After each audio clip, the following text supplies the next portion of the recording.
How do you begin ministry in a country like Burundi, which has been devastated by a 15-year-long civil war and genocide in which hundreds of thousands of people died?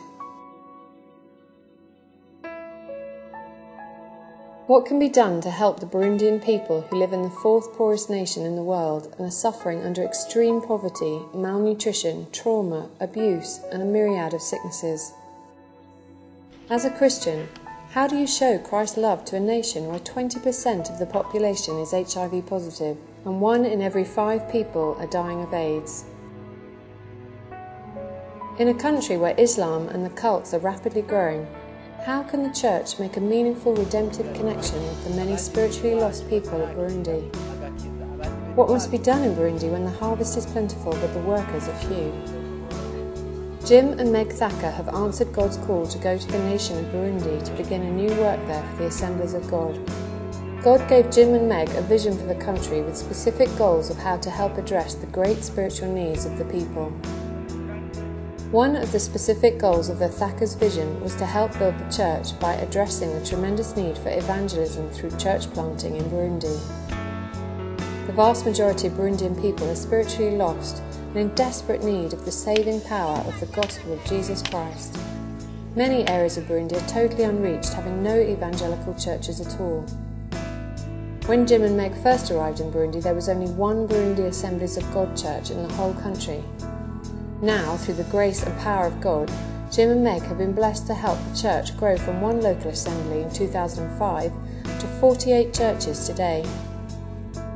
Through these 47 new churches, the gospel of Jesus Christ is making a profound difference as hundreds and hundreds of people are receiving salvation, and God is healing the broken lives of the Burundian people. One example of the power of God to transform lives is demonstrated in the example of one of our Burundian pastors named Jean-Claude. During the war, he was a commander in the rebel army.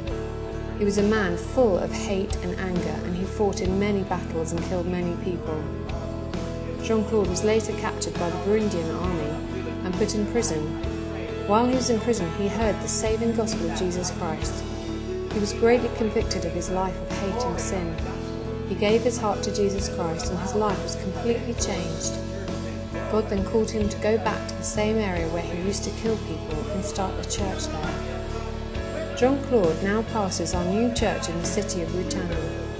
Instead of being a rebel full of hate and killing people, he is now a man of God, leading Burundians to peace and new life in Jesus Christ. As a part of the vision for Burundi, Jim and Meg established the goal of raising $400,000 for buying church properties and erecting 20 church tabernacles to help the new church plants. We're happy to report that by the grace of God and because of the generosity of people and churches just like yours, this goal has been achieved. The funds needed to purchase these church properties and the 20 church tabernacles have been raised, and 20 church tabernacles have been built at strategic locations across the country. One of the main reasons for the success of the growth of the church in Burundi is largely due to the Thacker's visionary goal of training capable national church leaders who are qualified to successfully carry on the work.